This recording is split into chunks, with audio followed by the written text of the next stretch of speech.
Không ai đi cùng bạn cả đời, nên bạn phải thích ứng với cô độc. Không ai giúp đỡ bạn cả đời, nên bạn phải luôn phấn đấu. Khi bạn thấy buồn bực, chênh vênh và mơ hồ về định hướng cuộc đời, hãy đọc thật chậm những dòng này. 1. Lúc tỉnh táo hãy làm việc, lúc mơ hồ hãy đọc sách, lúc giận dữ hãy đi ngủ, lúc một mình hãy suy ngẫm. 2. Ngày hôm nay mà bạn lãng phí là ngày mai mà người đã chết hôm qua khao khát. Hiện tại mà bạn chán ghét là quá khứ mà bạn trong tương lai sẽ không thể quay đầu. 3. Dù thế nào đi nữa, hoa hướng dương vẫn một mực quay về hướng mặt trời. 4.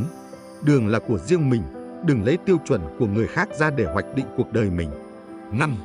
Dù khó khăn mấy cũng phải kiên trì, dù tốt đẹp mấy cũng phải bình thản, dù kém cỏi mấy cũng phải tự tin, dù nhiều tiền mấy cũng phải tiết kiệm. 6.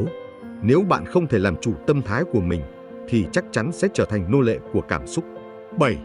Cuộc đời quá ngắn ngủi, không cần dành một phút nào cho những người hoặc việc khiến bạn không vui. 8. Không ai đi cùng bạn cả đời, nên bạn phải thích ứng với cô độc. Không ai giúp đỡ bạn cả đời, nên bạn phải luôn phấn đấu. 9. Đừng lặp đi lặp lại suy nghĩ về một vấn đề. Không nên đem hết tình cảm đặt lên một người. Bạn vẫn còn cha mẹ và bạn bè mà. 10. Có tâm trạng tiêu cực cũng là chuyện bình thường, nhưng chính mình nhất định phải biết, phải hiểu đây chỉ là một phần nhỏ của cuộc sống. Trong khoảng thời gian này, nhất định phải cố gắng để cảm xúc vững vàng. 11. Không cần sợ làm sai, cho dù sai cũng không cần phiền muộn. Cuộc sống có sai có đúng, huống chi có rất nhiều chuyện, quay đầu nhìn lại, đúng sai đã chẳng còn quan trọng. 12. Thời điểm tâm trạng tiêu cực hạn chế nói chuyện ít nhất có thể. 13. Tất cả phiền não đều là tự mình tìm đến, bởi vậy cũng chỉ có thể tự mình giải quyết. Không nên tìm bạn bè khóc lóc kể lể, hãy rủ họ cùng đi chơi bóng. 14. Đã nói nhất định phải làm, cho dù rất ngốc nghếch, vụng về cũng còn tốt hơn so với thật hứa. 15.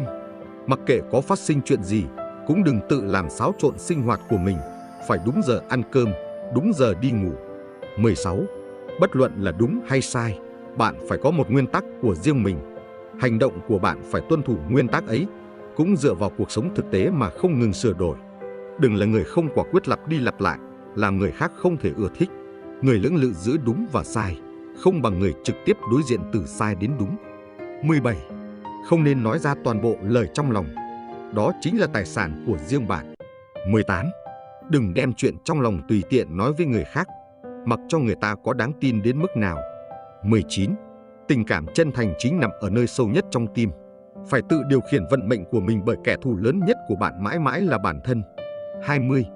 Con người đừng luôn tự cho mình là đúng. Trái đất xoay vòng, con người cũng sẽ đổi thay. 21. Người thông minh dùng đầu nói chuyện, kẻ ngu dốt dùng miệng che giấu. 22. Học được cách nhận lỗi. Bạn không thể có khả năng luôn đúng, nếu không biết nhận lỗi vĩnh viễn đều sẽ làm sai. 23. Cuộc sống thành công không phải bạn có bộ bài tốt, mà là ở chỗ biết đánh thắng bằng một bộ bài xấu. 24. Mặc kệ bạn có nhiều nhược điểm đến đâu, vẫn luôn có người yêu thương bạn. Mặc kệ bạn tốt đến đâu, vẫn luôn có kẻ không ưa bạn. 25.